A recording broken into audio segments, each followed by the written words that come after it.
Ludicrous.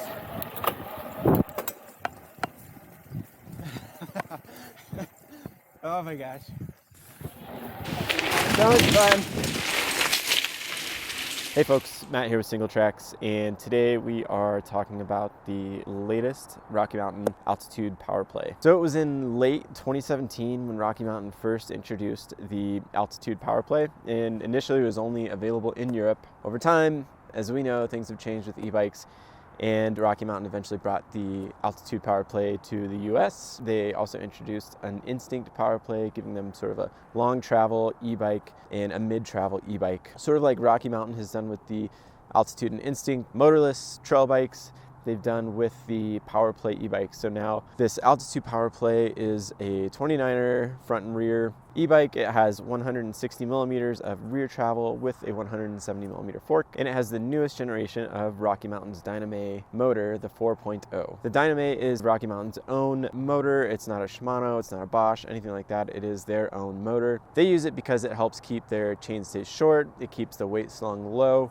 and it is said to give it handling characteristics that are more akin to a motorless traditional mountain bike. There are also some more characteristics of the Dyname motor which are said to give it a more smooth power delivery and a quieter motor and an overall better motor feel, according to Rocky Mountain, than other e-bike motors. This Dyname 4.0 motor is almost 20% lighter than the 3.0. Also, that doesn't equal to a really light bike. My medium still weighs in at about 54.5 pounds. Power specs haven't changed on the Dyname 4.0 from the 3.0. You still have 108 Newton meters of torque available. You have a 700 watt peak power output on this motor, and there are 4 modes available. There's Eco, Trail, Trail Plus, and Ludicrous mode. This motor is said to be a bit quieter than the previous motor as well. Rocky Mountain's lowered the RPMs in the motor and removed an upper chain slider. That way, this gives the motor a lower whine and a little bit less noise associated with the operation, as well as less drag. The Dyname motor is also designed around a variable power curve, and what this does is it gives you more seamless starts if you're starting on, say, a technical uphill, something like that, to where the power delivery is going to feel a little bit more smooth when you're trying to start off on something challenging. Power modes are operated via this 2-button remote up here. You have an up or down button. There is an additional button up top to kind of flip through the displays on this Jumbotron, which is our full display at the top of the top tube, or I should say the front of the top tube. The Jumbotron gives you all sorts of information. It's sort of an odometer, a speedometer, tells you how far you've gone, your battery level, and it's pretty helpful just to keep track of all the little bits of data that go along with an e-bike. The battery stored in this hefty down tube has been increased from 672 watt hours to 720 watt hours. That should mean is just a little bit more juice available for those long hauls. You can also get an add-on pack, increase the overall battery level to over 1,000 watt hours, and the bike is available with 2 different chargers, a 2 amp and a 4 amp. I've had the 4 amp charger, and you can get a full charge in under 4 hours. Part of the uniqueness of the Powerplay is the Dyname motor, and part of that uniqueness is that there is a mid-high pivot integrated with the motor. So Rocky Mountain basically uses this mid-high pivot currently only on their e-bikes. It's integrated at the motor's drive cog. They say this helps with smoother power delivery through the motor, and of course, like other mid or high pivot bikes, it gives a more rearward axle trajectory. That means it smooths out trail bumps and chatter and square edge hits and all that stuff for a more seamless suspension feel overall. Rocky Mountain's implemented a bunch of other frame features that are found on the newer Altitude and Instincts on these Powerplays.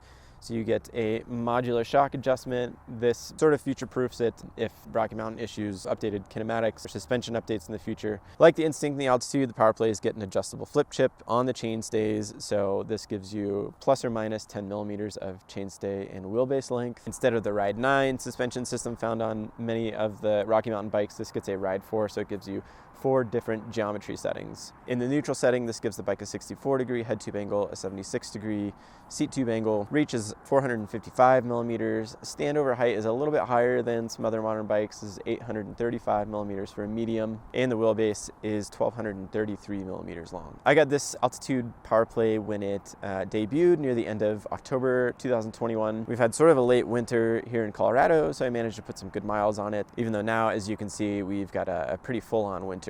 I didn't have any major surprises when I got the bike set up first. It was all pretty easy to get rolling after an initial charge. The motor does have this really seamless feel when you start pedaling. The nice thing, and compared to some of the other newer motors out there like Shimano's EP8, is it does have a really muted sound to it. You know, you don't get this large sort of whine out of it. It's a really, really subtle noise and more of this muted whir. Out of the 4 modes, I've mostly bounced between Trail and Trail Plus. Eco for a 55-pound bike doesn't really feel like it's giving you a whole lot of juice, especially when climbs start to get steep.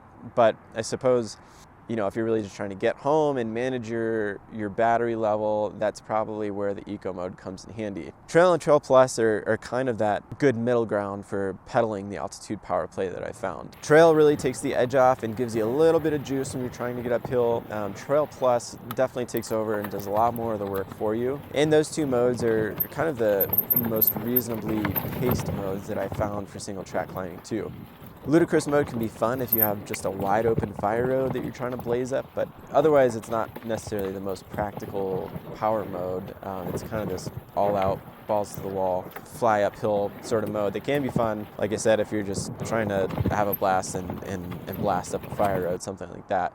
Or maybe you're riding to the trail, going up a bike path, or you're trying to get home quick for dinner. Whatever the case is, good for a few scenarios, not really great for single track riding. Climbing, the suspension kinematics feel really similar to that of other Rocky Mountains, and you know, it's one that I appreciate, to where you get a really active suspension feel in the first third or first 40% of that travel. And on an e-bike where you're less concerned about really having that sort of platform feel because efficiency is not as big of an issue, it means getting a little bit more traction out of the bike when you're really on the pedals. Surprisingly, again, this is like the 3rd time I've said this, the bike is 55 pounds. It's a beast if you're trying to put it on a bike rack or pick it up or whatever, but surprisingly, this doesn't really feel like an unwieldy bike when you're climbing uphill.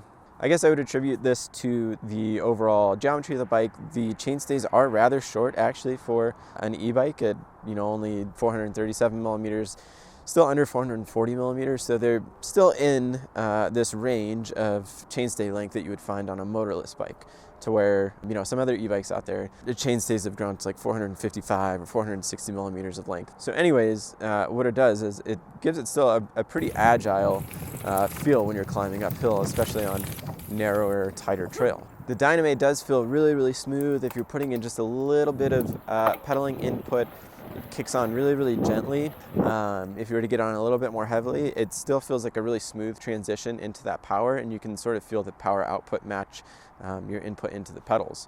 So overall, my experience with the Dyname motor has been really, really good. It's quiet, it's not annoying, which I think is important on an e-bike, and it gives a really seamless and smooth power delivery. I will say that the buttons on the remote are a little sensitive, so it can be easy to knock those into a different mode if you're climbing uphill. It's something I did several times, not a big issue and one you can correct pretty quickly, but they do have a pretty light feel to them.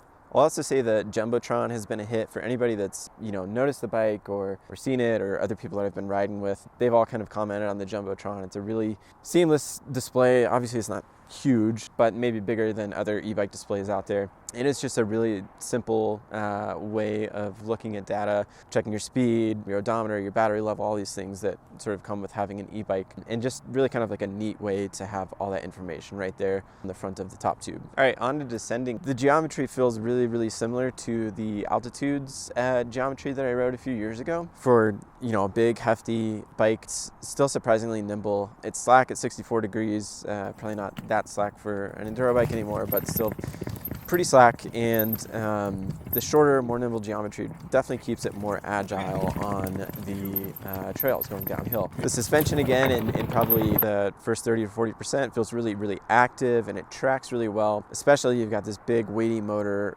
right above the bottom bracket, and so when you're going downhill, the weight placement combined with Rocky Mountain's sort of traction-happy suspension, it means this bike tracks really well, and it feels really capable, it feels really stable, it feels really confidence-inspiring. When this thing gets moving, you feel really confident where it's going, and to me it almost felt easier to be comfortable with my speed on this bike over motorless bikes going on some of the same trails and same descents that I'm used to. Again, I think that weight and suspension sort of give you this glued to the ground type of feel that you can just sort of run with when you're on really steep and chunky trails. But then you still get a pretty supportive mid and upper half of travel too. So if you're trying to carve corners or even popping off lips and jumps, it feels a little bit more supportive than I first expected. I also think that geometry, again, is something that helps it get off the ground a little bit easier than I had expected. I found you sort of need to up your threshold of expectation for what kind of jumps and what kind of lips and edges are really going to give you any airtime. I needed more speed. I needed the drop or jump or whatever to be a little bit bigger to actually play around with on this bike. But at the same time, it actually felt surprisingly capable and apt to get airtime than I would have expected. So again, you've got like this enduro e-bike that's just super, super happy and eager to just bomb downhill. And for that, I'm grateful that Rocky Mountain decided to put CushCore in the front and rear tires, because this thing is just, it's too easy to keep your speed up, too confidence inspiring.